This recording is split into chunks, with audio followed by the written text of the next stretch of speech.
Bird! Get him! Yeah!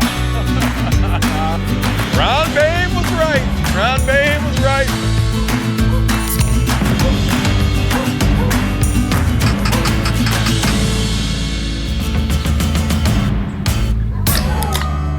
I'm feeling spry.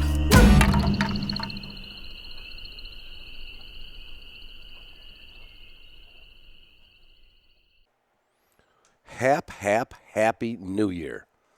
I hope everybody had a great one. I did. I'm sure you did. If you didn't, I'm sorry. We're kind of excited here in the state of Michigan for the new year because as the day I'm recording this intro, the Detroit Lions are going to play the Vikings. And apparently, now I'm not a sports guy. I know it sounds kind of weird. I would almost say most people are sports fans. I think that's a safe statement that more than half, probably 70, 80% of hunters are sports fans. I happen to be in that one little group that's like, I don't know who played in the World Series, and that just got over a couple months ago. I don't know who won last year at the Super Bowl, but I know I get kind of caught up in it. Well, this year I am caught up in it because it's the Detroit Lions, right?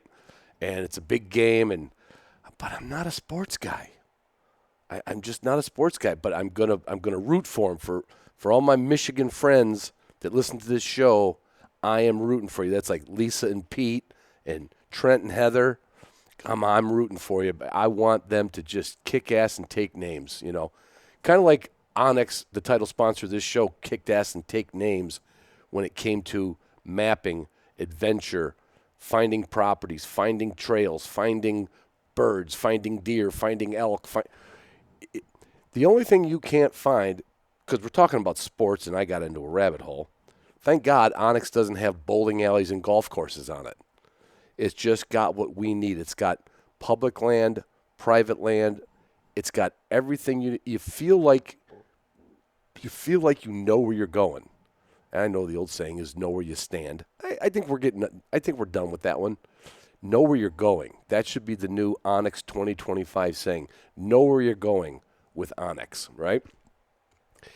So a friend of mine, his name is Tom Witt, called me up right before New Year's. He got a brand new lab puppy. Tom is not a dyed-in-the-wool he's not a dyed-in-the-wool bird hunter, but he's shot at birds, duck hunted, grouse hunted, off and on his whole life. And Tom's about my age, and one of my best customers in Michigan. Well, actually, my first customer when I started my company with Action Industrial Supply was the first job I did here. So I've known Tom for a long, long time, and he calls me up and he wants to know what training collar he should get for his new lab puppy. Well, after I told him about, let's not strap a training collar on, but he wanted to have a training and tracking collar. Well, I said, Tom, first of all, we got to back this up a little bit. Okay, first of all, what you're going to need is a good crate. He says, I got one. I said, what is it?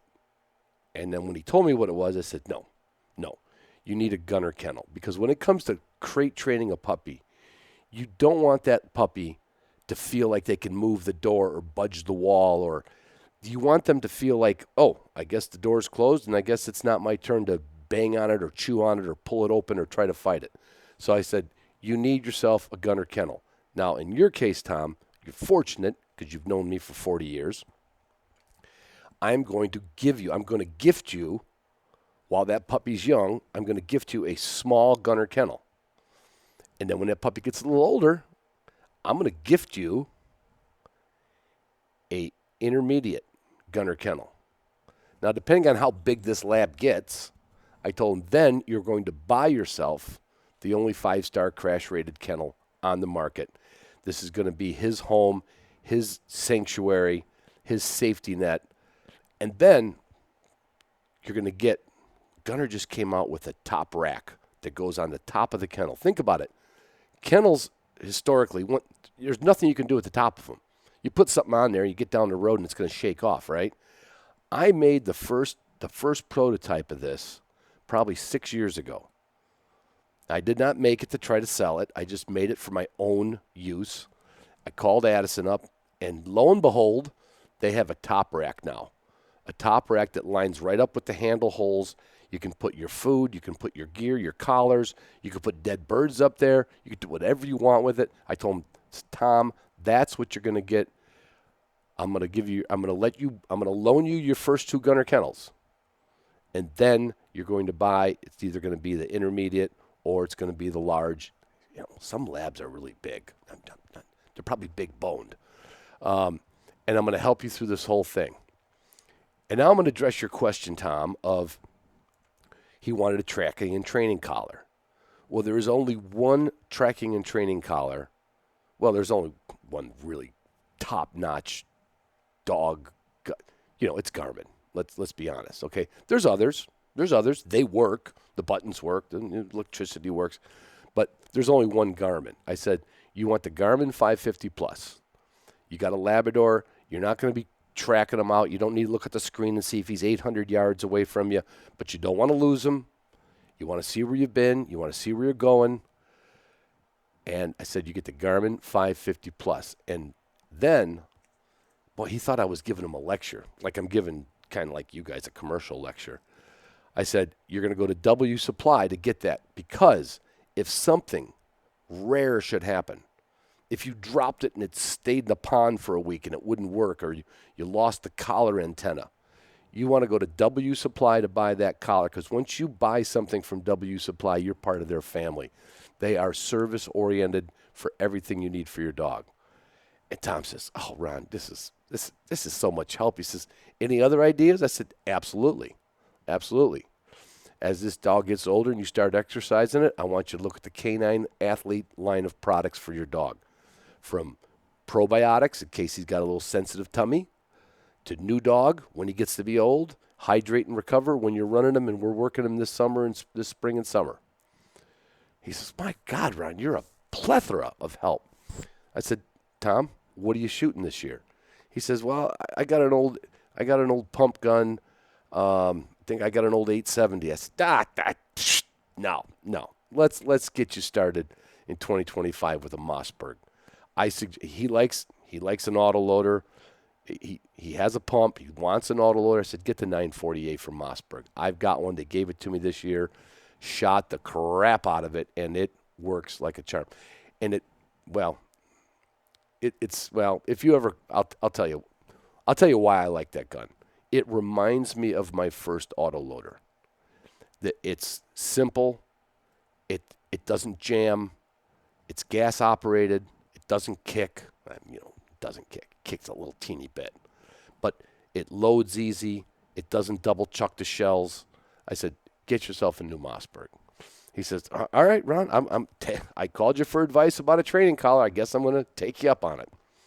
And I said, now, Tom, you live in Michigan. I'm going to give you your first bag of shotgun shells for your first hunt with this dog. It's going to be a money bag.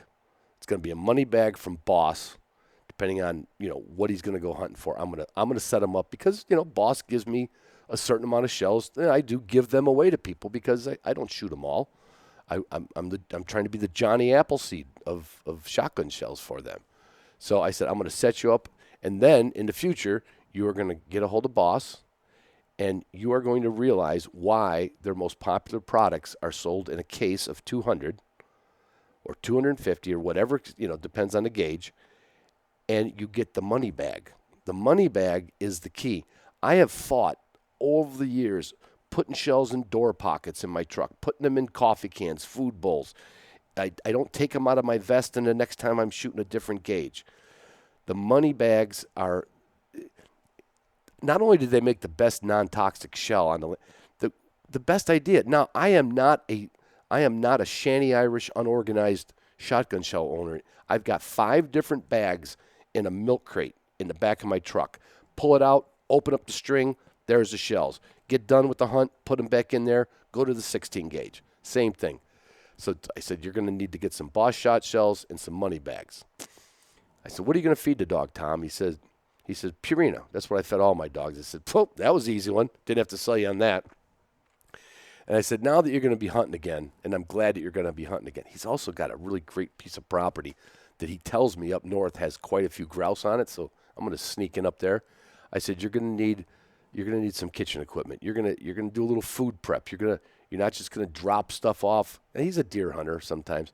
I don't want you to just drop stuff off at the processor. I want you to get the Walton's catalog and look, and you won't believe how much stuff you didn't know that you needed once you look in the Walton's catalog. I said, now, Tom, you and I, he doesn't do jiu-jitsu. He does pickleball. But I said, you get out and about around town. You like to look like a hunter. You like to have he's always been a DU member. He's always had the DU member right next to his Michigan State bumper stickers on his trucks. Always. I could always tell Tom's truck at a job site. Michigan State, DU, okay? I said, you are going to get some marshwear. Marshwear, it kind of says, I'm a hunter. You can tell, but it doesn't scream hunting. It's not camo, but there is camo. It's not just high-tech stuff, but it is high-tech stuff. It's comfy. It's what everybody, if you owned it, once you own it, you'd be like, yeah, I got to try that. Oh, yeah, that. I don't know. It should have been called comfy wear, but it's kind of it's designed in the Carolinas. It's got that low country, flannelly, stretchy, comfy, lazy South. Just kidding to all my friends down south. It's just got that feel. So I said, Tom, you need to get some of that, and I'll help you out with my discount codes, like for Walton's HTP10 and Marshwear HTP15 for 15% off, or when he starts getting his K9 Athlete, he can use the code K9 Athlete on his first purchase. I said, Tom, you're going to be running this dog in the spring, in the summer. There's going to be dew on the grass. It's going to be rainy days. I said, what do you got for rubber boots? He goes, I got a pair of Gore-Tex boots. I said, Tom, come on. I said, I want you to go to Arxis USA. They've got all kinds of models of every type of real rubber boots. No, I told him, I said, if I see you in a muck boot, I'll key scratch your truck. Don't put a muck boot on your foot. I said, you go to Arxis and pick out a boot or two that you will like, and you will never thank me as much. You'll probably only thank me as much for my other suggestions, but you won't thank me any more when you put a pair of Arxis boot on your feet. And I said, finally, Tom, I said, I don't know if this truck can handle it. He's got a smaller truck. I'm just saying. But I would strongly suggest you get a four-wheel camper. And then he says, well, Ron, if I get a four-wheel camper on my truck and Arxis boots on my foot and Marshwear on my back and Walton's in my kitchen and Purina in the dog's stomach and Boss shotguns in my Mossberg shotgun and K9 Athlete to supply my dogs with extra stuff, and I got the Garmin collar, and I got the W supply, connection chain, and I got my Gunner Kennel, I got Onyx on my phone. He says, if I get the four-wheel camper, I'm going to be just like you. I said, no, you're not. You're not, Tom, because you're not going to be until you become a patron of the show. Then you could say I'm just like me, and only then. And for, you know what I'm talking about. This year, my Patreon account, I am going to I'm not saying double down, triple down on content. We've got several good ideas. We sent a survey out. For those of you who don't know what the heck I'm talking about, we sent a survey out to our existing Patreons and said, what would you like to see in 2025? And, it's still funny. A lot of people are like, no, I'm fine. No, everything's good. I just like listening to the show. But we got some great ideas. We're going to have some videos. We're going to go over some Upland Institute training lines together on Zooms and on individual cells that I'm going to send to my patrons. Just talk about why this particular part of the Upland Institute is so important. We're going to continue to go down memory lane with the history of my dogs. I just finished up part 10, and that's out there for all my patrons. We're going to do photo albums, and I found some 8mm Sony tapes of one of my first trips to South Dakota. We had a bunch of puppies with us. It was from my first short-hair Queenie. We're going to start putting up some of my old videos and old pictures, just like sitting at the tabletop with me here, drinking a beer from Watermark Brewery. because if you do ever visit me, you will get – wait, hang on a second. Hold on. Oh, I was a little parched from talking so much. Yeah, I've got a kegerator here with Watermark Brewery beer in it. Right now I'm drinking Oktoberfest. It's called Homage. It is so good. So we're going to do a lot of stuff with Patreon patrons. I'm going to try to get the Patreon patrons that live in Michigan, and there's quite a few of them. I want to get them together for just basically, we'll do a podcast, we'll do a euchre game. I want to triple down, maybe even go as far as to say quadruple down on what I can do for patrons, because the patrons of this show are my real customers, are my real sponsors, are my real, because they've been here for a long time. They give a few dollars a month, and they get access to whatever I can help them with. I just helped somebody, I think I told you this about a month ago. I just helped a new patron plan his honeymoon during North Dakota sharptail and hunt season. Literally, I gave him ideas, travel ideas, places to visit, bars to go to, the whole 9 yards. I will do whatever I can for the Patreon patrons that I have and have had for a long time, because that is really, you are my audience. So there. Wow. Don't forget now, Pheasant Fest is coming up. This is going to be a biggie. I've never been to Pheasant Fest when it was in Kansas City. In fact, I don't know if it's been there before. We're going to be there in mass, and we're going to have a big spot. I'm going to have all kinds. We're going to have a new cornhole game this year. It's going to be, if you have it in your bandwidth, and of course your PTO or time off work. I'm retired, so I don't have to consider those things. Try to get down to Pheasant Fest this year. It's in the beginning of March. It's in Kansas City, and it's going to be a hoopla. Did I cover everything? Well, that was my story about how I helped Tom out. All he did was get a new puppy, and I gave him a 15-minute dissertation, or in your case, a 16-and-a-half-minute dissertation. But, that's how this show goes. I hope you enjoy this. Ben Brennington, I always say that wrong, Ben Brenningen from Onyx was just appointed to the board of the Ruffed Grouse Society and American Woodcock Society. So I wanted to get him on and talk about that and what his visions were. And along with that, I asked Ben Jones, the CEO, to come on. And we talk more about what we need to do, what we can do, what we're missing, what we're lacking. Not a lot of great dog stories in there, although at the end we kind of covered our hunting seasons and how our dogs are doing. But we really got into the nuts and bolts of conservation membership. Like I've had foresters on that talk about, how they manage forest, and that's interesting stuff too. But this is about advocacy, and I really want you to think about this when you hear this. And I've said this many times, and I haven't said it in a long time. And no, I'm not going to say, like, I love you guys, I love you girls more. No, I'm going to say, if you take a wild bird in this country with your dog or without your dog, you owe it to the habitat organization that supports that bird and that bird's habitats. And believe me, a lot of them overlap. You really owe it to all of them to become a member, just a basic member. You don't have to jump on to be a board member. You don't have to jump on and volunteer to set up the tables at the next banquet. They need you, and you need them. I think sometimes we don't know how much we need them. So I hope you enjoyed this episode. Hope you had a great new year again. I did, and I will talk to you next week. All right. Hey, everybody. I have Ben Jones and Ben Brennington. I always say it wrong. It's Bredigan. Bredigan. It's much more Viking sounding. Bredigan. No, Scottish maybe.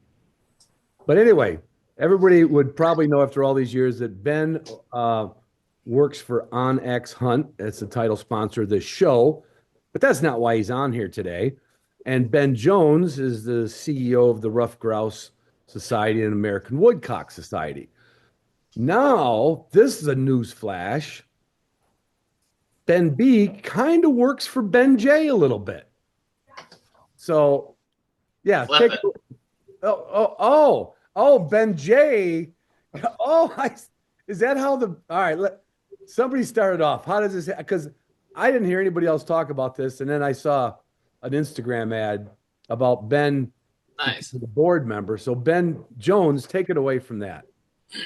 Well, one way to describe a really good board and CEO relationship is like your co-pilots flying the plane. That's a really great way that I've heard it put before, that when you have a really good relationship with your board, which your board of directors, that's your leadership organization.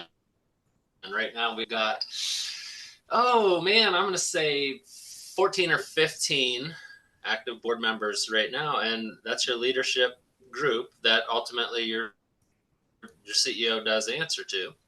But like I said, when it's working really well, you're just co-piloting with them, flying the ship. And of course, we have a relatively not new to RGS by any stretch, but new to the board chairperson role is Julie Sandstrom. So there's all kinds of good stuff going on. We're really excited to have Ben come on board. Started talking with him last year, probably right about this time. And he was really interested in getting more involved in providing that leadership perspective. And so the work that he has done and the career he has built with specifically in marketing and communications, really valuable experience to have on your leadership board. So we're of course really stoked to work with Ben, and I've hung out with Ben and we spent a lot of time together. So that this isn't the first engagement we've had. So you guys have been on a date before. Is that what you're saying? We've been dating for the last year. Now he's on the board. Yep. Well, I'm glad we could all get this out in 2025. Okay, this is wonderful. We've been throwing spaghetti at the wall for the last year and talking about RGS and growing membership and ways to tell our story. And it's a super good fit. We're thrilled to have Ben here. And Onyx, of course, I'm probably late in delivering this, but has been a partner with RGS like they are for your podcast, Ron. Yes. I always love it when everything kind of is like we all have a common denominator, and these days it seems to be on X. I mean, I happen to know you can start off a new podcast and still get something from on X on your logo. You can still they'll. Well, I don't know if that sounds good, Ben. They'll join anybody. They'll let anybody. I should say you're relatively new, Ron. So, getting on board with you is a big deal because, not a lot of street cred, pretty young. Yeah. Not a lot of street cred. Before we start picking on each other, which I love more than hunting or anything else. Honestly, when you said that, Ben, you remember you've heard me say many times, I used to go hunting and just thought everything fell out of the sky. And, I was a member of different things and was like, oh, I'm a member, but you didn't get into the details.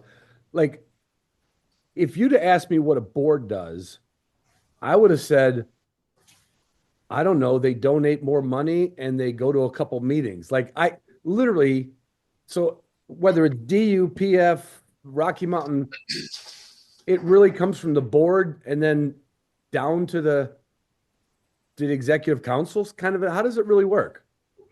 Yeah. So you've got your board leadership, and so time, talent, and treasure is what you ask for your board, is the 3 T's in the nonprofit world. And so for us, we have kind of this matrix I worked up, and you need certain skill sets to have a really good functioning board. So you need some people with financial chops because they help you develop, and your board ultimately it does things like approves your annual budget.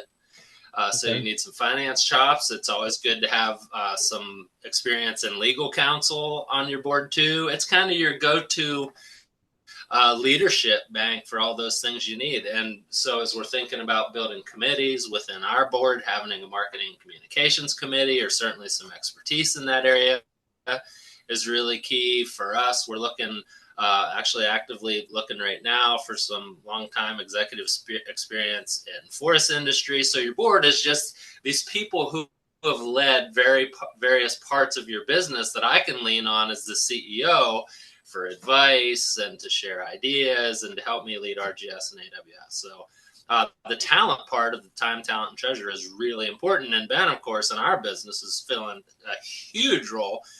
Two things: for being the real deal as somebody that trains and hunts with bird dogs and understands grouse hunting and understands that the ruffed grouse truly is the king of game birds. But then also, of course, his marketing chops in this space is really huge too.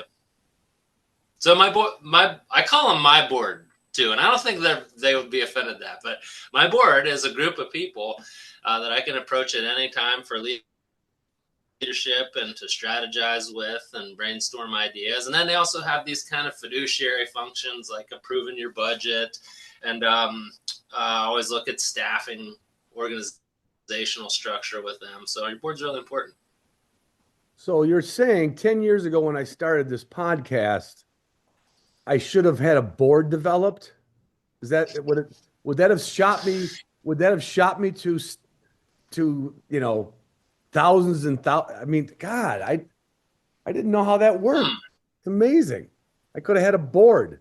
They would have been telling me not to smoke, not to drink, not to swear, not to. Hey, not if you pick the right board, then you could be dead right now. Like, Ron, you need to drink more. You need to smoke more. Oh, okay. It's just depending which way you index. The board. But anyway, all kidding aside, I thought it was really cool. And like I was honestly says, I don't think I've ever known a board member. And it sounds, because you used to hear of it like I just watched, what's that famous movie with Jimmy Stewart, the Christmas movie, oh, come on, help me, guys. One of you had to watch it, the old black and white from 49. It's a Wonderful Life. There's a couple scenes where the board is deciding whether the Bailey Bank and Loan will continue to exist, right? And is this your first board appointment, Ben Brennington? Yeah. I was on some dog club boards, but not in terms of this level. No. Yeah. What is it going to take? Is the time that you're going to give into it? Obviously you got a young family. You're busy as heck with everything else. You're trying to hunt. You're trying to raise a family and keep Onyx. Onyx is struggling, trying to keep Onyx on the forefront. What kind of time commitment? Or I'm going to guess with some things, when you're passionate about it, you just squeeze it in. How do you look at it? Yeah, I mean, my philosophy is you always make time for what's important, right? And I've said this before, but having a daughter, having a family, like starting to see life through the eyes of that, I think it just really puts a point on the need for organizations like RGS, all these conservation orgs, to be successful, right? Because, man, I want, especially when you look at grouse and woodcock and the change in forestry practices and everything like that, like it's a serious concern. Like we see it every day. A lot of the areas of the country, there are no longer sustainable populations of birds, right? So right. If I ever want my daughter to experience what I've experienced, like this is, I'm going to try to enact change the best way I know how and utilize my skill sets to help, support a great team. Yeah. So that's really how I look at it. Well, I think it's pretty cool. I now know a board member personally, and where I'm going with all of this is, if your wife doesn't go with you to the annual hunt next year, the big RGS one in Minnesota, if I could be your +1, that would be great. Well, you are looking pretty today, even though you made fun of me for wearing my stocking cap. Well, you're wearing a hat inside the house. It's just Ron, I bet your email's gonna blow up with people that who are like, I've been a board member on X, Y, and Z, because it's a really needed role, whether it's from land trusts or local community organizations. My wife here in central Pennsylvania runs an economic development authority. She's executive director there. She has a board. Boards are more common than you think. I bet your email is going to blow up that you know lots of board members and you just didn't know you knew them. I guess that's maybe. But I will say that now that Ben said with a dog club, I got to imagine it was probably the Drakkar Exactly. club. Yeah.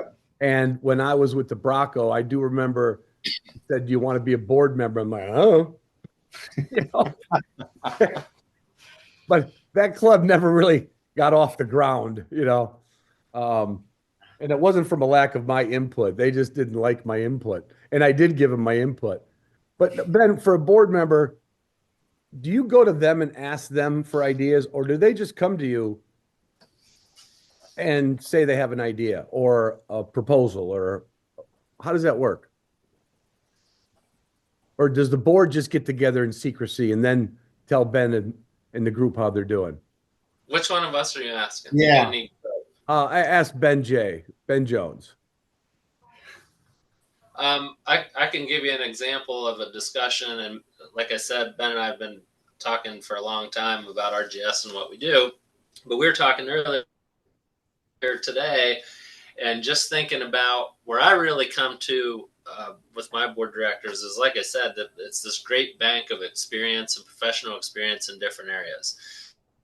So in his leadership role, not just at Onyx, but in marketing in this space overall, I'm really interested in getting all I can, my board, take them for all they're worth. I want to get all the information that I can and the insights and learn from the experience that Ben has had in marketing. I mean, especially for where, for example, Onyx has come. A buddy and I were talking just a couple weeks ago, and it was like, man, do you remember before Onyx? And we really couldn't. I can remember when we used to drive around and fold out our paper maps with penciled in cuts, or go into the game commission office and say, hey, where are all these timber harvests, or the Bureau of Forestry office? Where are all these timber harvests? And you're drawing them on a map.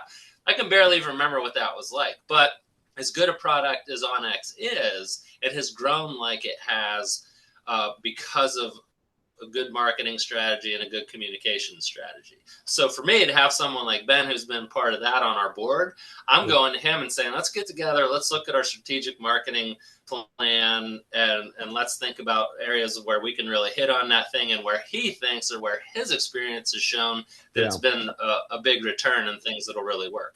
So it's kind of like having a master carpenter watch you build your house and go like, that's a good idea. No, I wouldn't do that. I would put a double header over that window and then an extra jack stud next to that frame. And because you know what works. What was it? I mean, Ben, you were not the founder, obviously, of Onyx, but when you came on board to Onyx, what was your position before that? I thought it was down in Mississippi or something. Yeah.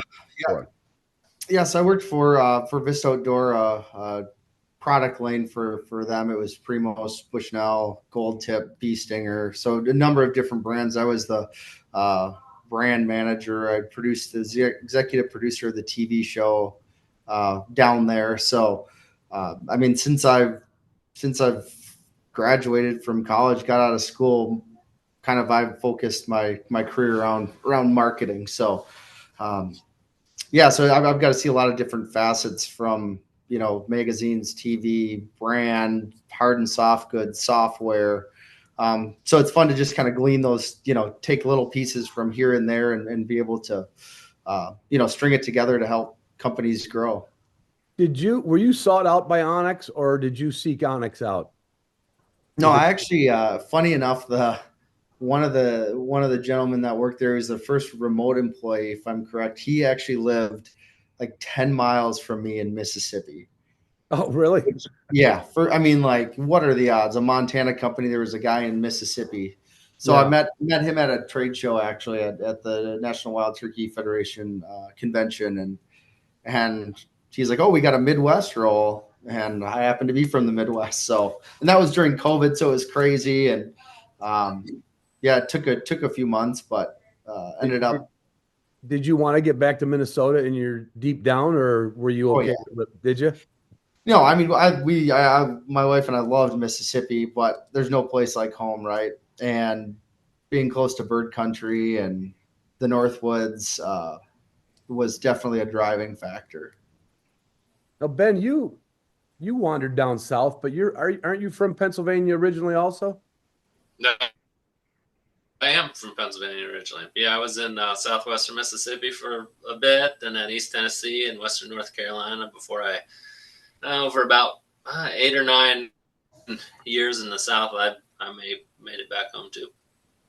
So there's no place like home. It's just like Dorothy in the Wizard of Oz. You clicked your heels and went back home. It's amazing how you meet people too. There's how many hundreds of thousands of people cycle through the National Wild Turkey event in Yeah. Nashville, and you happen to meet somebody from Onyx at that time, and it just does kind of line up. Yeah, it is kind of weird. So what's I mean, if not that you have an agenda, Ben, is there anything you can share that RGS is going to move forward with, or any ideas that, are okay to talk about? You, Ben. Coming from all that experience, like, is there, for an example, like, oh, we're going to do more pint nights, or Oh, so you're talking to me, Ben Bredigan. Yeah, Ben Bredigan. Yeah. Is there something that, like, right off the bat, you're like, we need to do this? I mean, really, the first thing, kind of how I look at it, is I want to get a lay of the land. I mean, obviously, this organization, Ben, how long has this organization been going on for? Yeah, well, we'll be coming up before you know it on 65 years. Right. Yeah. So it's like, what, a lot in many of the cases, what is going on is working. And Ben has obviously led quite a transition, and RGS and AWS is stronger now than it has been in a long time. So my first kind of reaction is I just want to take everything in, right? I want to see how different, on a closer scale, see how different areas of the company function, what is going on, what's a strategic long-term plan, and then really is work with Ben and the other pertinent board members to try to lead that strategic vision. So, and we had talked about this. It's like, it's not a matter of getting in the weeds necessarily. It's helping that long-term strategy. Where is RGS in 5 years, in 10 years? And sure, there's some things that like you said, Ron, like a pint night, like little things here and there, but it's really, it's helping align the effort and the goals of Ben and his staff and team, and helping them get to a destination in the future. So it's not so much nitty gritty. It's more long-term vision. And of course, the passion for grouse. I mean, that passion for grouse hunting had to be, it had to be an underlining, like, yes, that you cut your teeth on that stuff, right? Oh, 100%. Like, I couldn't bring the same passion to, I mean, to anything else. Random nonprofit that's working on caribou research or whatever. It's like, I could care less. And where I thrive is areas that that's what I love. That's who I am. So I couldn't do it for some random place. No. Right. Anything that wasn't true to the heart. I wanted to hit Ben on some. So everybody knows, originally I was going to just start talking to Ben, and then I was going to have Ben Jones come on because Ben's the leader of RGS. So my whole format here is all messed up that I got in front of me. So, you're going to have to improvise. I'm good at improv. He's not very good at this. I want to go back to, because the part of the theme is, it was American Woodcock's 10-year anniversary, and it's the Hunting Dog Podcast 10-year anniversary. And but I want to go way back to a day when there was a small podcaster named Ben Bredigan, and he had a Drotcast. Was the name of it, Ben? The name of it, yeah. What I could see, it's kind of weird being a podcaster. You're always looking at everybody out. Is Ben? I think we just got Ben choking on his coffee. So when I started out, there was nobody in the space, right? And of course, so every time one came on, a lot of them, like Tyler, he called me and talked to me, goes, "Do you think I should do it?" And then I met Nick Adair in Nashville at a BHA night, and he says, "Hey, me and my friend are thinking of doing it." So I got to know even Travis. I knew he was going to do it before he started it, and then I got like this like, "Who's Ben?" I saw this drop cast, and I'm thinking, I know more about wire hairs and drop. Well, who the hell is this kid? Yeah.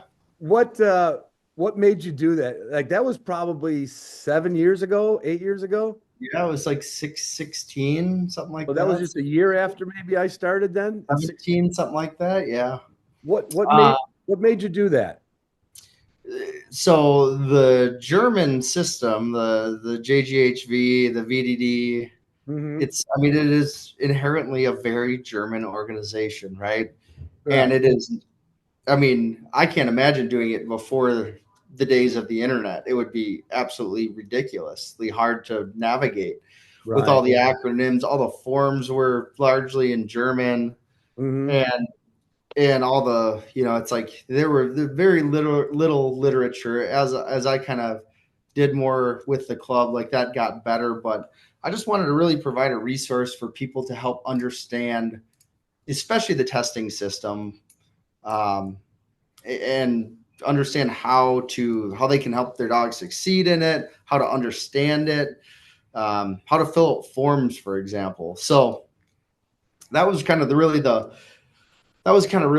the driving force behind it. And I was clear on the podcast, like I was not an expert. I've been doing it for like 2 years, but it was really more so, hey, let's from the eyes of somebody newer, like let's learn together, Yeah. because there wasn't a lot of information out there. So I think I went through like from pretty much from puppy all the way up to like through VGP. And then after that, it was like, that's all I wanted to do. I wanted to get people through the testing system. And then, Yeah. at that point, there were other podcasts that, the circuit, right? And I didn't want to compete with that. So it was like, hey, I wanted to do X amount of episodes, get through the VGP, and then I was going to be done. So you weren't trying to dethrone me. No, I couldn't dream of it. I don't have the stamina you have. I think it lasted like a year and a half or 2 years. I listened to him, but I actually listened to him because I would say the only thing in versatile testing that I was missing, I mean, I was familiar with the system, but memorizing the acronyms was I was always a little bit. But I remember when you came on and I was like, who the hell is this dumb kid? He does, and you even said, like, I just started doing this. I'm like, you shouldn't be doing a podcast. You don't know anything yet. I Oh remember. man, I had the production background, Laurent. I can make that damn thing sound good. So yeah, everybody can make their podcast sound better than mine. All you got to do is buy some equipment. I spend all mine on beer. But no, I remember that start, and then I can't remember the next time I came because can't remember the next time I came across you. I don't remember if it was once you went to Onyx or if we met somewhere. I can't remember any of that detail, but it's kind of like I felt I knew you because I listened to you back when you did that. I always thought that was so. There's a marketing idea. How come RGS does not have a podcast? Hmm. Let's mull this. We've been talking. Yeah, we've been talking about podcasts for a little while now, and so things that enter my mind, and boy, has this changed a bunch since 16 or even 2018 when I came to RGS, where even at that time, 18, 19, podcasts were kind of novel. Yeah, yeah. And they're especially good ones. They weren't all over the place. Now it doesn't feel like as a podcast a differentiator for an organization like ours. And I'm willing to hear all parts of this, and this is something that I hope Ben and I can chase down in one of our strategy sessions. But I've really got to understand what that increased reach would be, because if we're going to do a podcast, it's also going to be a pretty significant investment for us by the time we have somebody that's digging up good content. I mean, Ron, as you can appreciate, this takes a pretty good bit of time, and you've retired, I think, soon after you started yours. There wasn't a lot of time there, but somebody's got to be pretty well committed to doing the podcast. Oh, yeah. So there's going to be some costs associated with that for us, and the Right. production and post-production and all that stuff. So I'm totally willing to talk about it. I just need to better understand whether at this point in the game it's something that gets us in front of a new audience, or if we're just kind of swimming in a sea of podcasters. You know what I mean? Yeah, I see what you're saying. I don't know. It almost seems like, and Ben, you probably see that there's so many brands out there that just, it's almost like it became like we need to have a podcast, right? Like they just do. Whether is there any, because for me it's a whole different independent thing. I'm not a nonprofit. I'm just Ron having fun, talking to my friends and people like yourselves. Is there any proven data, like let's say with PF or the Flush, is it do anything, or is it just another version of keeping the name out there more? Do you have any background on that? Have you talked with anybody about that? It certainly serves its purpose. Like, otherwise I wouldn't be working with you, Ron. Right? Well, yeah, no, I get that, but I mean, Yes, certainly. To Ben's point, it is important to have some points of differentiation, right? Like, you have to be able to have something that somebody else doesn't. But this is the thing that I say time and time again. Podcasts start springing up all over the place, and I say, man, it's a tough space. It's competitive. There's a lot of it saturated, right? But what I've found is that people that are dedicated to it, and they work on putting out timely content and quality content, like, they build audiences. So, like, if there's anyone out there that still wants to do a podcast, like, it's still effective if you would start one today. It's just got to have the right format, and you've got to find your audience, right? Yeah. Because it seems to me like an obvious fit, but coming from, like a board member and CEO, you're not saying you have to know that you're going to get a return on investment, but you also have to know that there's a reason for doing it, if that was something you were going to do, or whatever the model would be, a new event, a new whatever. Well, yeah, and I think for whether it's a for-profit company or a nonprofit, like, there has to be an ROI to it. Otherwise, you just don't want to do things for the sake of doing them, right? So it might be harder to track, right? How to the efficacy of it, but yeah, for sure. Like, I think that's obviously the goal. And again, then we're in a shrinking woodlot with some dwindling numbers. It's going to be hard to try to bring in another couple 100,000 grouse hunters. But Ben, what does that look like? Is it, between the cart before the horse? Can we sustain more grouse hunters out there? Because it's not like pheasant hunting. It's not like a preserve. Like, there's guys who identify as pheasant hunters who've never shot a wild pheasant. There's no farm to go to for rough grouse. Can North America handle a lot more grouse and woodcock hunters? I think totally. Just speaking from my experience from this year, and this hasn't been a unique year.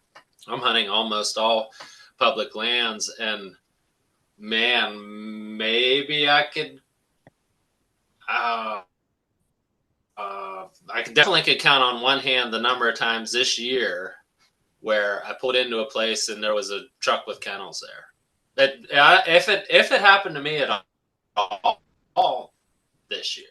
So I can think I turned around in a couple places because I might have seen a bow hunter's truck there and didn't want to go in and root around and mess them up. But as far as competition from other grouse and woodcock hunters, I think there's a ton of space. But Ron, to get to the thing that you and I have talked about just about every time I've been on here, how do we get those people who already enjoy grouse hunting and care deeply about this thing to join? And this is part of the conversation for me that I'm most interested in having and learning from Ben Bredigan is I've been under, I don't want to call it an assumption, but in the flow of business, we started rebuilding with our conservation delivery first. Because to me, If you didn't have that bill of goods, then how are you going to go out and get new membership, get new donors? So we started our rebuild with the forest delivery, conservation delivery staff, and we've built that out. We're doing more than we've ever done. Yeah. And we're communicating that message. We've also built our marketing and communications department, but we're still static at memberships. So it just hasn't been a build it and they'll come with the membership part. And for RGS to sustain, RGS and AWS, and I can say this without question, I just finished the 2025 budget. For us to keep doing the work we're doing, we got to grow our membership. And I cannot fathom any reason that RGS and AWS shouldn't have 30 or 40,000 members. Right. I mean, and we're a long ways from that. Right.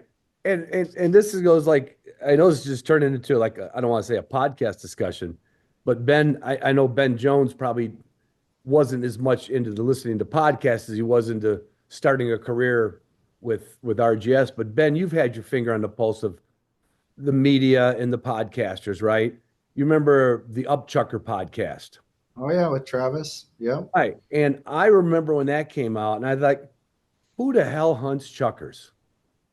Right? You only hunt chuckers because you can't afford to drive somewhere and you happen to live in some shitty, hilly country, right?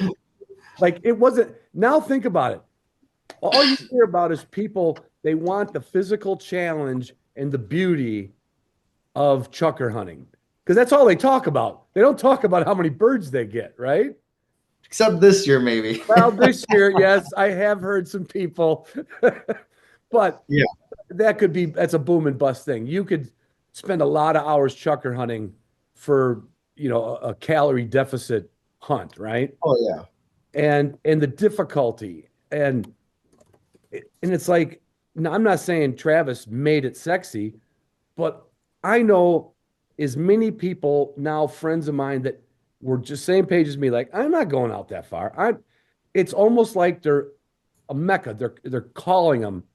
It's like they got to try it. Like we need to talk them into going to the state of Virginia, where my place is, and walking those into George Washington.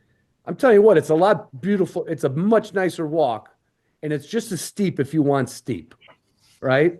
How come we can't make grouse hunting sound sexy? Because I'm telling you, and it's sad to say this, you just mentioned why don't we have 30,000 members?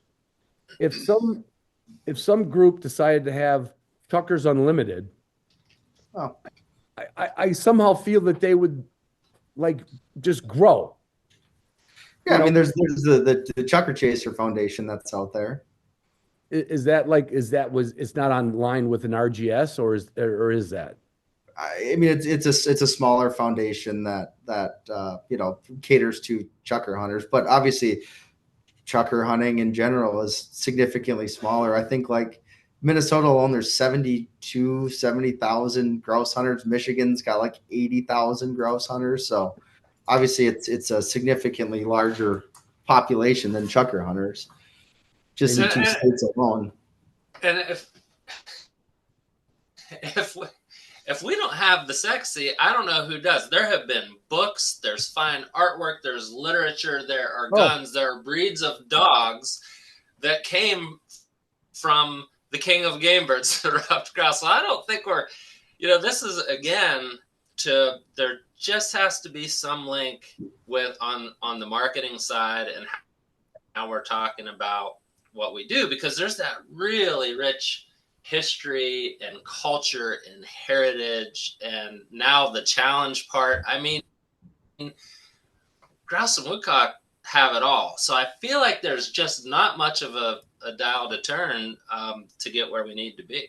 I agree. And I would just like, I'd love to come up with that thought, like, that's it.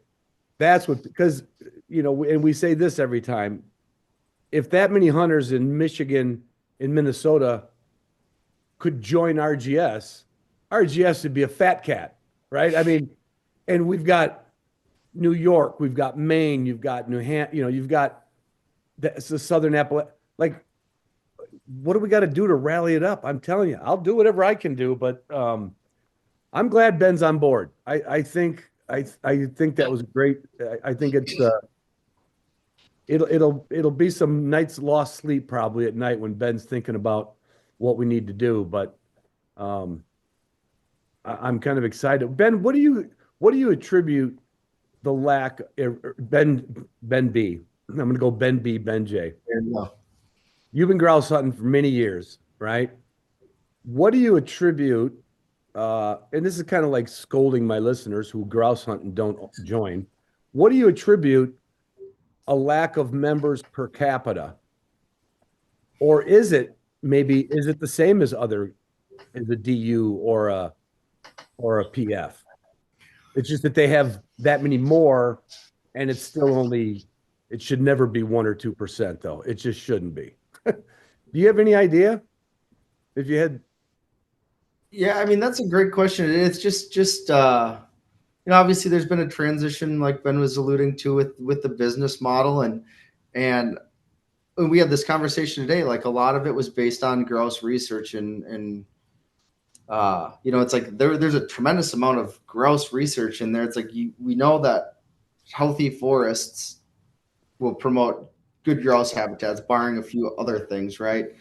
So I think it's now standing up this new direction, right, and really disseminating that vision, because I mean, it's in its infancy still, right? It's been, how long has that been? 5, 6, 7 years, 5 years, less than that. I don't know. Yeah, It's been forever, man. Come on. it hasn't. No, you're right. You're right.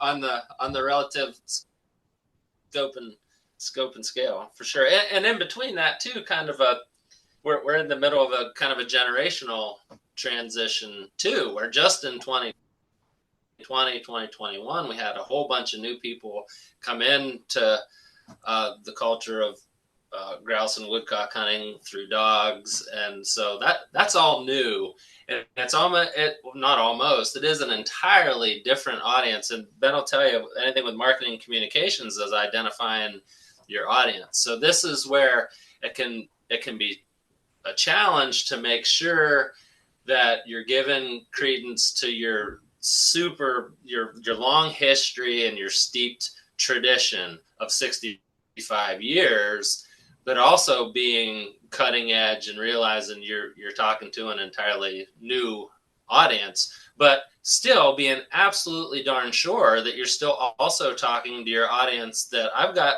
when members contact me and they have a member ID that's like 3 or 4 digits, they've been loving this organization for a long time.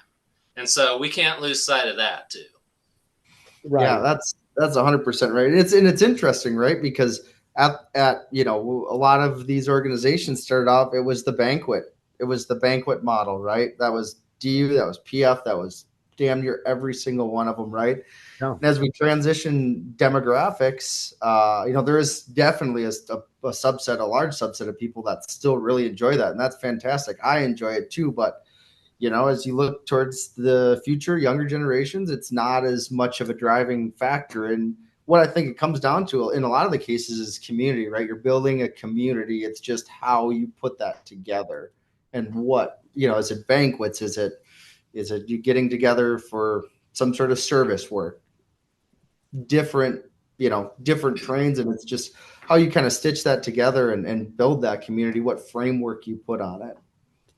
Yeah, and those demographics, this is not a unique to us issue. If you look at other, and Ben, you've said a word that brought this to mind with service, you're seeing the same things on PTOs and in churches, that the time for volunteerism is much thinner than it used to be. So we're working through the same thing that a lot of volunteer member-based organizations are working through. We just got to make it sexier. But I agree with you. There's probably the best written books ever are lyrical books about grouse hunting, right?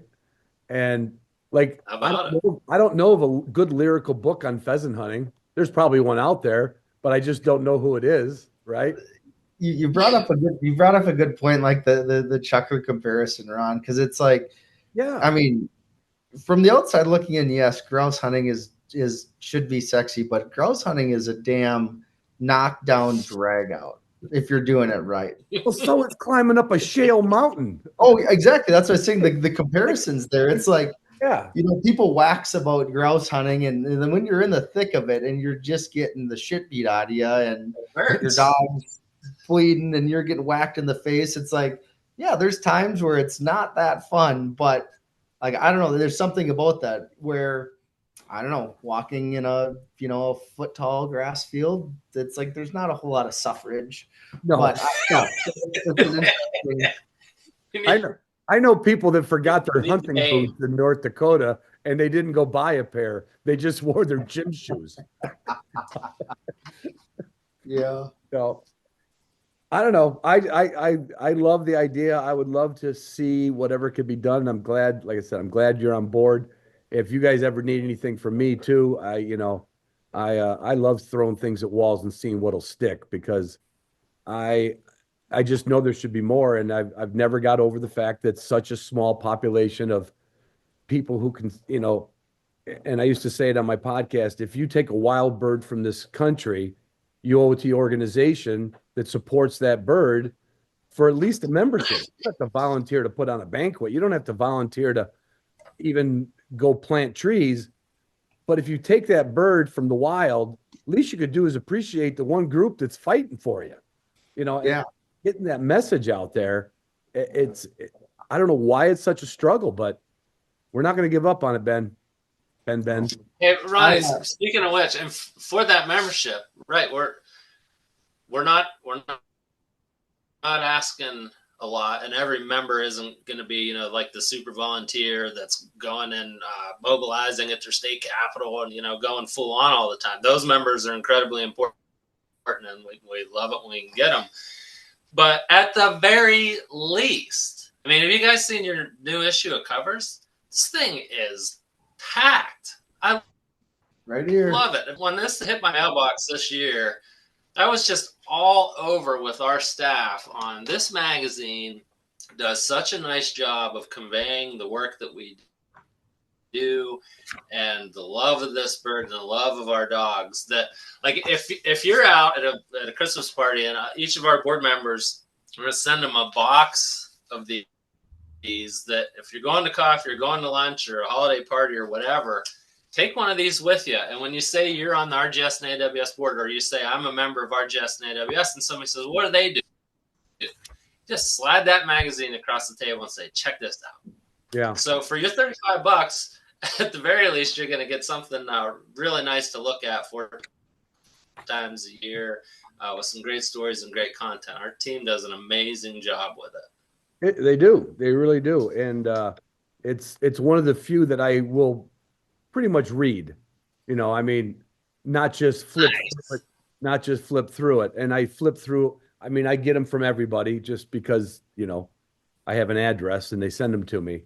And there's some that I just don't even open up. I don't have the time. But yeah, Covers Magazine is beautiful and it's informative. We're still got to pound this. What's going to make it sexier? You go to a brewery. People go to Grand Rapids, Michigan, and they go to Founders Brewery. One time, they get a sticker and they put it on their bumper, right? Like a sticker. And somebody goes grouse hunting and they don't join RGS. It makes no sense. Yeah. I know I'm preaching to the choir and the choir's all sitting here, but I didn't know this would be a brainstorming marketing media episode. But that's fine. No, I think Community is right. When you're joining, you're joining the ranks of a bunch of people that really, really love this thing and feel it deeply. And so that's definitely true in RGS and AWS. The depth of passion with our members is through and through.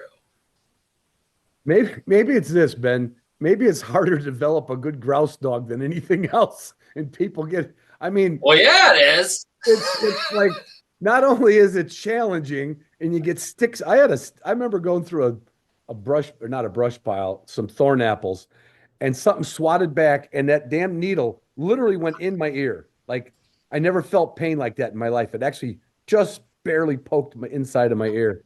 So yeah, it could be miserable. It could be hard to do. And then you got the dog work that you can't recover from. If like you can have bad dog work on sharp tails in early season, you're still getting your sharp tails, right? You Mhm. get you have bad dog work in the grouse woods. We got to make grouse dumber. That's the I think, Ron, I think I've just solved our the entire problem right here. Just thinking here with your last comment. I think what you need to do is you need to pierce your ears with a thorn apple thorn okay. and wear some RGS earrings. Okay. One or two, I don't care which one. We can live stream it, and I think all our problems are solved. And you That's just it. wear those on every episode. Well, That's our core. I can give it a whirl, but you're going to have to get somebody to make me the earrings. I'm sure we can arrange that. But yeah, I mean, yeah, I can't. I mean, when I started hunting a little bit in Illinois, it was pheasant hunting because that's what was there. And when I got to Michigan, my friend Jeff took me grouse hunting. And it never ceased to be exciting, even when it's not exciting. I mean, even when there's not birds flying. I just don't understand I'm going to go back to it 100 times. I don't understand how that is not the number one thing. It's like the woods should be so filled up, we'd be mad. You know what I mean? And the only place I ran into grouse hunters this year was on Drummond Island because somebody heard there was a bunch of grouse on Drummond Island. And there was a car everywhere, you know. So and that kind of like, okay, so there's people that have that desire to take off time and they get a rumor or they see it. I don't know where they're getting their information from. The cars I saw, I tend to look for stickers. I mean, of course, if it was facing the opposite way, I may not have seen it. But I almost wish I would have surveyed the guys I ran into and asked them, "Are you RGS members?" Maybe that's what it's going to take. You know, Roadside surveys. more more Jehovah's Witnesses. More. Hi, how you doing? Have you met the king? Yeah, yeah. And then the other interesting thing, it's like I just was thinking about it now, and Ben Jones, you might have some insight on this. Is I think it's something that's taken for granted. Like I look at Minnesota, for example, and healthy populations have largely sustained because of logging, right? As a commodity, and we have birds. Obviously, there's some years it's better or worse, but we've got an abundance of public land, and we've always had a lot of birds. And so it's like, hey, well, as long as people are using paper products, grouse will be fine, right? Yeah. And same thing probably with Wisconsin, Michigan, but you look towards the east, and a lot of historical areas, right, that have traditionally been great grouse and woodcock habitat, like you're starting to probably see that decline. Similarly to, you look at pheasants, right, and a lot of that ground has been tilled under, and people are more afraid now than they have been. So I wonder if there's a component to that where it's just taken for granted, especially in some areas. Yeah, I would imagine it is. And I think sometimes when things go away slowly, it's kind of like you don't notice it almost. Yeah, Like if death there's by 1,000 a cuts. major fire and it all just went away, you'd be like, oh, what are we going to do? But when it just goes away 1 acre at a time, I'm exaggerating. We somehow, I mean, we don't want a catastrophe to get RGS membership up, but hey, if that's what it takes, I'll burn some woods down. I mean, That's a good thing, Ron. that's true. Burning some woods down, cutting some woods up is a good thing. Future podcast idea, Ron, and this is just hot off the press, and we helped write the Eastern Grouse Conservation Plan, and so it was the Upland Bird Agency biologists pretty much everywhere east of the Mississippi, and those game bird biologists all got together and documented the status long-term of ruffed grouse, and really range-wide across the eastern range, ruffed grouse showing averaging 50% declines in ruffed grouse across the eastern part of their range, up to 80% in some areas. So we're working with those agency partners right now on how to really get the word out about the Eastern Grouse Conservation Plan, because this is actually version 2, and nobody really knew about version 1. So we really want to make sure from the marketing perspective that we're getting the word out, especially those key pieces like, oh my gosh, a 50% decline range wide, 70% in some areas, where we're very clear about what's at stake. And that plan, and super proud of our forest conservation directors for taking time and being part of that plan, is very clear about what we need to do. And it's doubling down on habitat management, it's active forest management, and all those things that the three of us, of course, know are really important for grouse. But it really lays out the status and where it's going if we don't act. So, Ron, to your point, this is in writing from all the top scientists in ruffed grouse management saying, if we don't act, we will and we are losing them. So future podcast idea, we'll get a few of the authors of that from the agencies and maybe one of our folks to come on and talk about the Eastern Grouse Conservation Plan, hopefully in the next few months. That'd be great. That'd be great.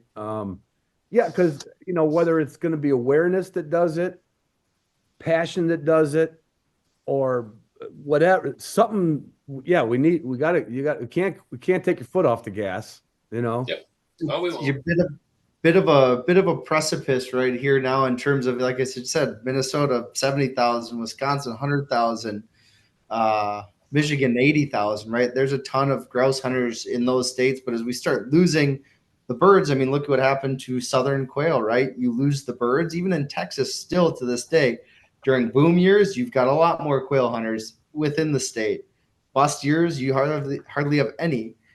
So it's like you start losing the people, and they've seen it in the Deep South, in Mississippi and Alabama. It's like you lose those birds, you lose the advocates for it, and it's much, much harder to build with no support. And there are grouse hunters right now. So this is a perfect time to help support RGS, AWS, be an advocate, learn more about it so you can speak more eloquently. This is the time that we've got to act. Otherwise, I don't know what 10, 20, 30, 40 years looks like. Well, and even in those states that we think about of things being all right, even in southern Minnesota, think about the driftless. If we're looking at southern Minnesota and Wisconsin, there are plenty of people that I've talked to that wax on about the glory days of grouse, even in southern Michigan, Ron.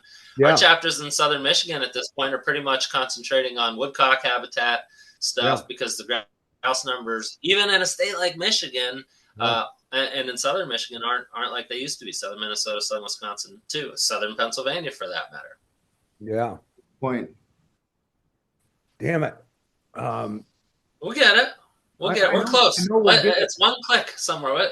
We're close. But in the meantime, we're still doubling down on the habitat work. That is full speed ahead. Yeah, and it sounds like it's never been better, right? I mean, from the last time we talked, I had who came on the show the last time? Damn it. You had to hire another forester because you had what's his name over in Wisconsin? John Staggerwald. John. Sorry, John. Apologies, John. Yeah.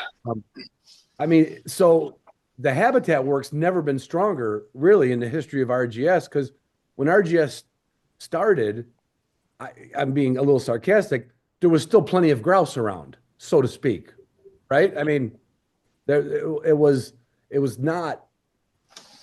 There were still in a lot of places that they're actually extirpated from now, or not, extirpation's not the right word, but they're just not there anymore.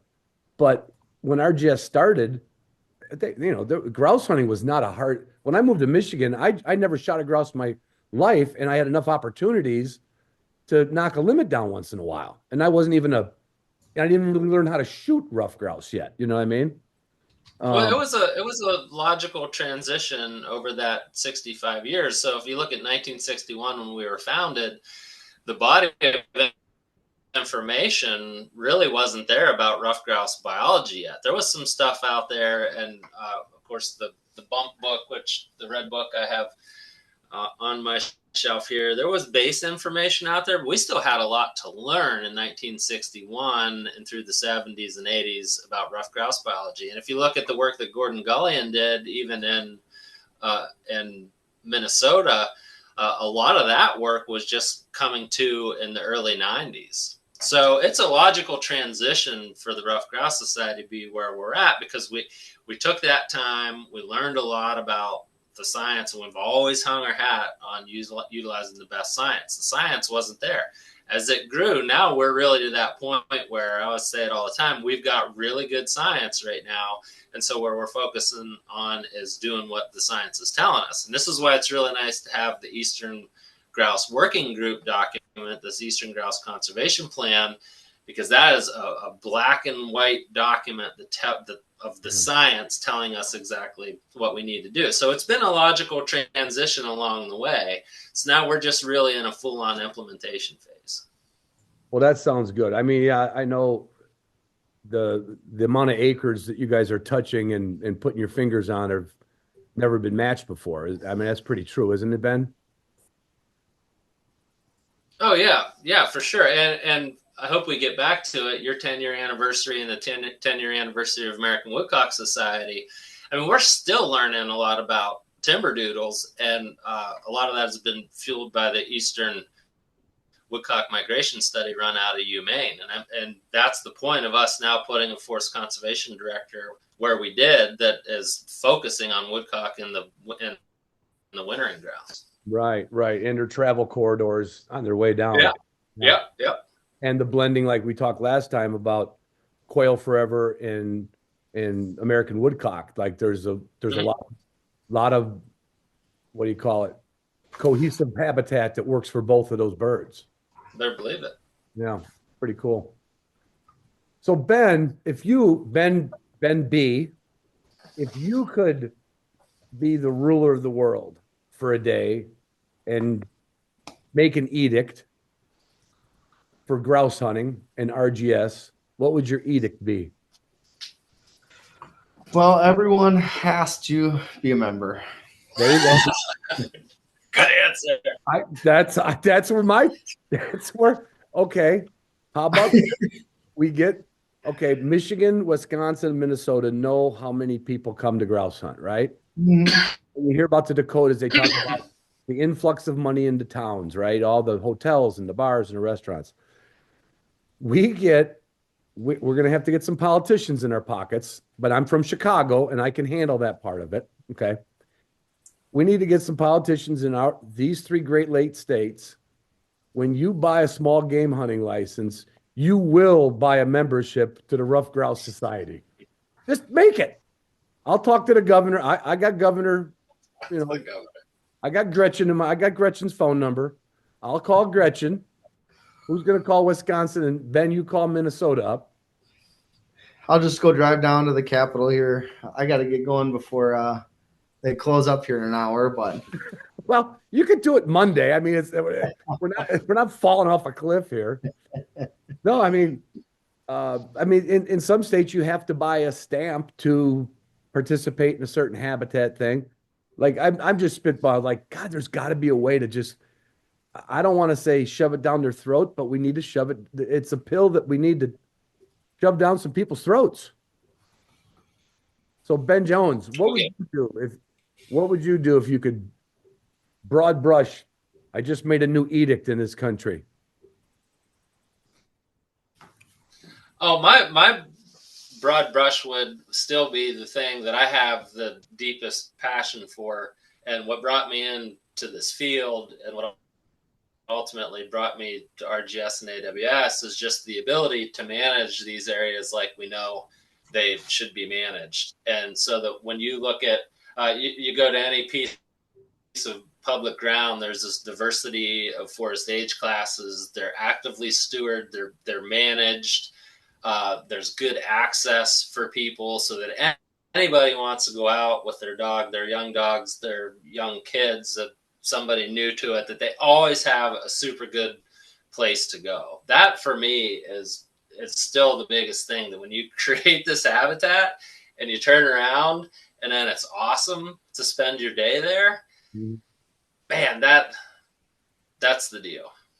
Yeah. So if I could just wave my wand, it would be that every piece of forested habitat had just the right mix of diversity for all forest wildlife, not just grouse and woodcock. And you could go there and you could whitetail hunt, you could find snowshoes. If you bird watch in the spring, you could go there and it's full of life.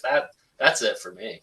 So Ben would be like that mythical creature that lives in the ocean. He would just take his wand and his cane. He was like, whoosh, I just fixed that woodlot. Whoosh. Oh, yep. I just fixed that woodlot. That would be, that's big dreaming. I like it. If I had a time machine too, I would also go back and find whoever made Smokey the Bear and get rid of them. Like maybe I'll invite you, Ron. You can go Chicago style on them. I don't care. But yeah, that's a great point, Ben. It's just like, I think the mindset is huge. Like logging, bad; fire, bad. Right? Like to understand that you need a diversity habitat to support, all sorts of different species. And that, yeah, like you see a clear cut area, and it's traditionally it's not pretty, right? But that's Mother Nature. That's a historic, climax event. That's what it takes at early successional habitat. So I agree, but I agree with the Smokey the Bear thing. In Chicago, we'd have just put him at Brookfield Zoo and told him to shut his trap. And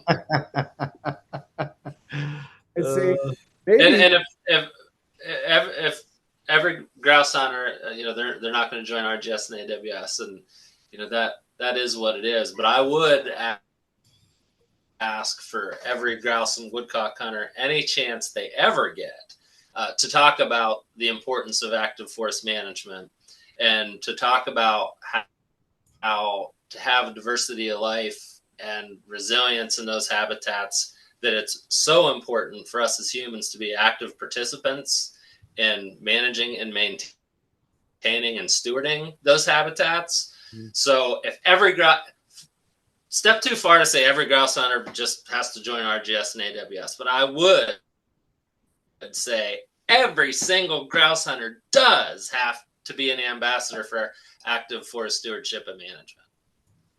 Well, that's coming at it from both sides pretty hard. I think both have a good angle, but I think forcing them into the, I think Ronnie still wants the membership. Yeah. I still like that.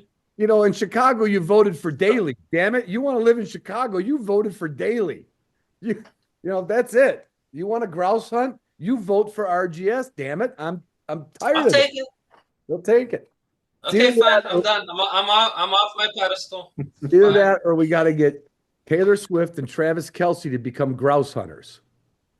Okay, and then if all the Swifties thought forest management was cool, and all the football players thought the grouse hunting was cool, shoot. Be a big chunk. That would be a good chunk of people. Big chunk. How do we do it, Ben? Start putting your... Pretty cool. Tell me that cap you're wearing is a thinking cap. You're wearing your thinking cap today. All I'll have to say is I think T Swift is from Pennsylvania. So, Ben, you got to have some contacts there. All right, there you go. Work that. I think we work every angle until we see this membership quadruple. Or is quadruple enough, Ben? I'm sure that'd be great. Okay. Well, yeah, man. That for starters, you know what? Sure, 5-year horizon. Sure, quadruple. We'll take quadruple in 5. Okay.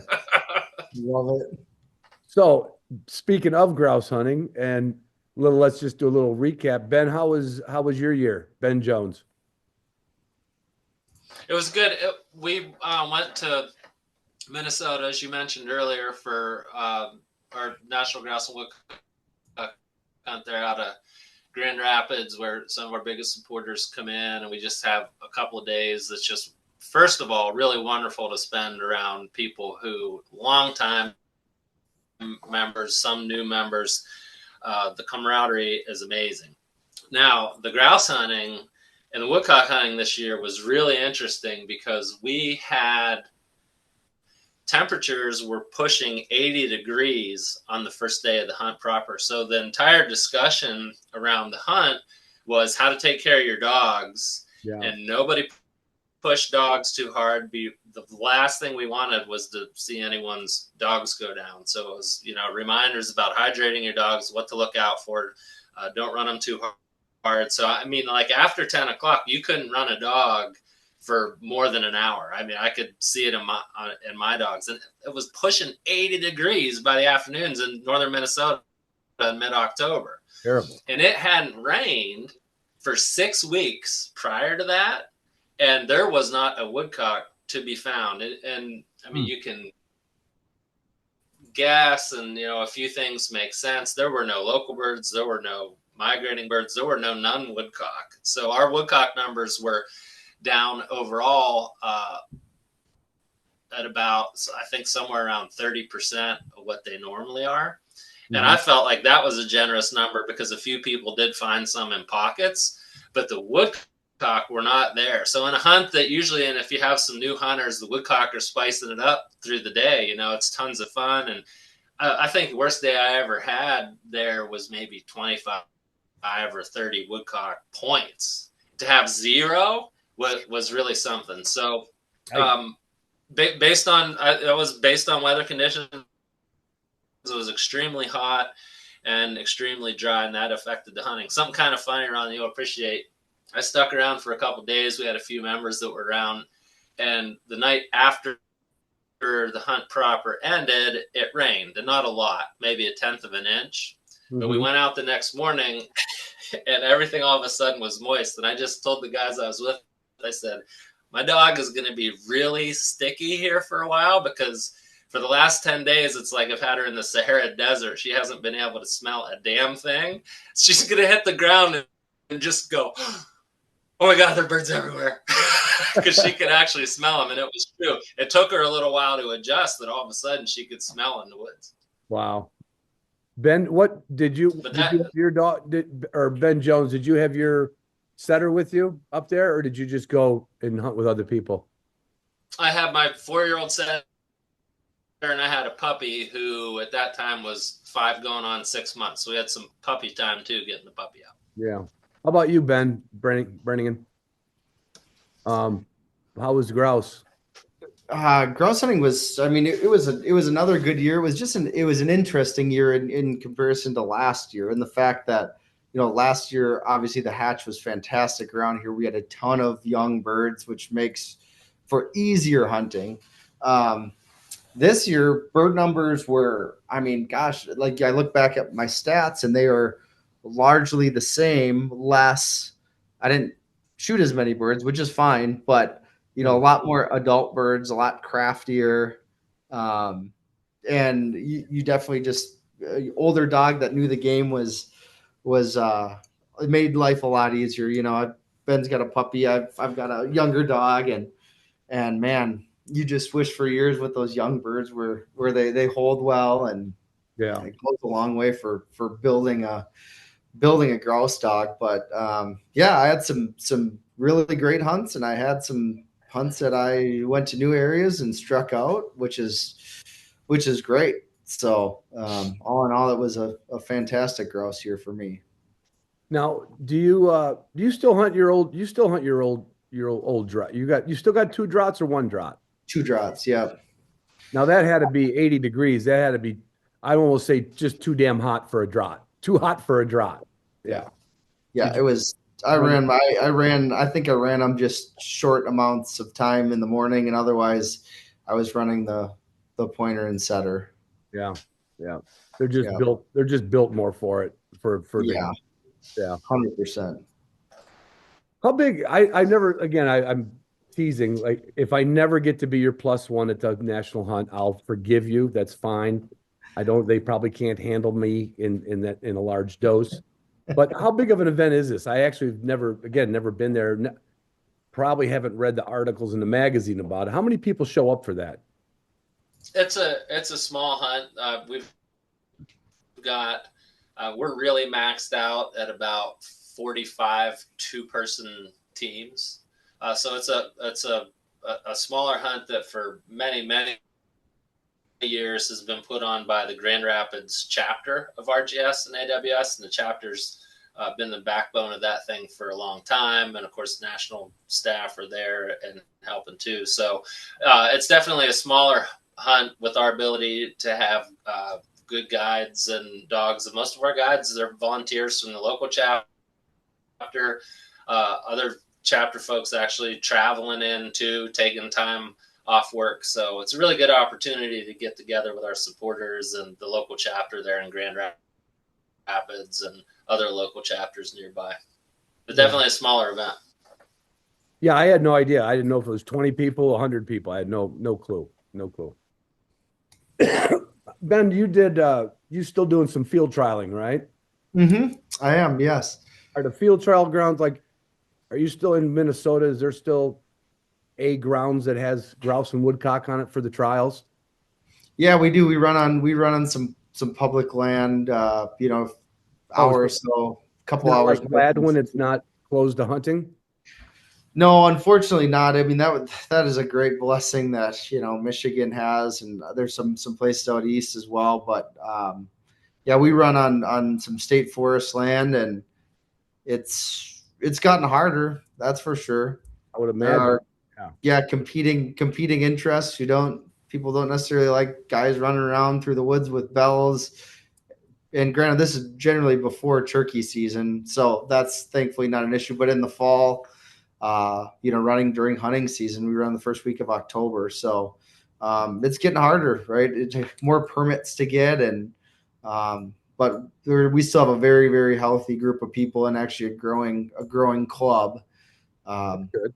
Who I think there's 50 members or something like that for our Minnesota club. So, cool. Now is that horseback and walk? Same thing like Gladwin? Nope. So all our judges here are all off of foot.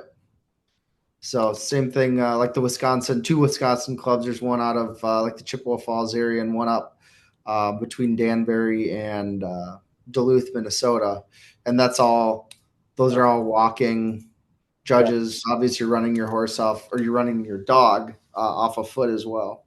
Mm-hmm. So, which makes it nice because it makes it really obtainable, right? You don't need horses. You don't need $100,000 setup. You can throw your damn dog in the back of a Honda Civic and run them just like anyone else. So, and at some level, in the beginning levels, it's open to anybody who wants to try it, right? Or do you have to? Yeah. Yep, for sure. It's Derby dogs are easier because you're nothing's expected out of them necessarily. Right. Like they don't have to be judgment ceases at the flush, so they don't have to be broke or anything like that. It makes it an easy experience. Right. Then you get an older dog, after 2.5, 3 years old, and they become shooting dogs, and that's where it's some more requirements. They've got to back. They've got to be broke. So.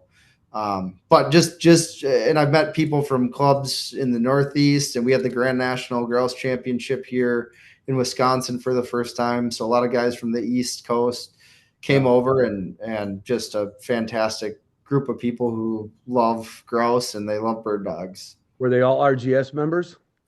That is one interesting question. I did ask a few people, and I was looking for some synergies, some collaborations there. Actually, I was thinking about that. Yeah.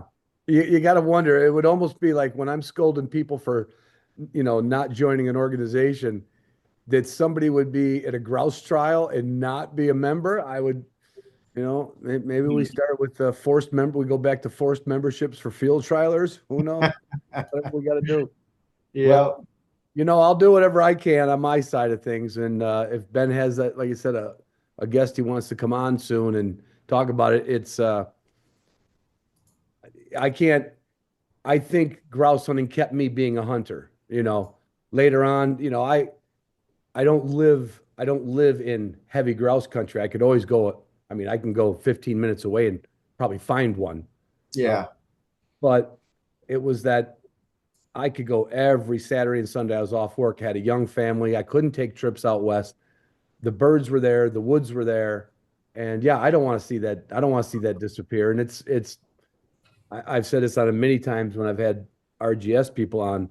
When I moved here to Michigan, at least once a year, usually twice, a grouse hit our front windshield, our front wind, bay window. That's a good sign. I felt bad for the grouse, but when you hear that boom, it was a grouse thinking he was flying through the woods, lining up with our dining room and front room window. But that's changed here at my house too. And yeah, I don't want to see it go away. That's for damn sure. Well, I will wrap up this well, like I said, it didn't go the way I wanted. It was going to be like a surprise party for Ben Brannigan, but I want to thank you guys for coming on. I want people to know that we get a little sarcastic, and I certainly do, but it's truly, truly important. I don't get real schmaltzy about any other organization, because you can go shoot some birds in a box for any. You can go buy chuckers, you can go buy pheasants, you can go buy quail, but you can't buy rough grouse. And there's only one way we're going to keep them here, and that's with RGS. So how's that for? That was a pretty good closer, wasn't it? Good pitch. Well done. Well done. All right. Let me yak at you guys off here. Let me stop this recording.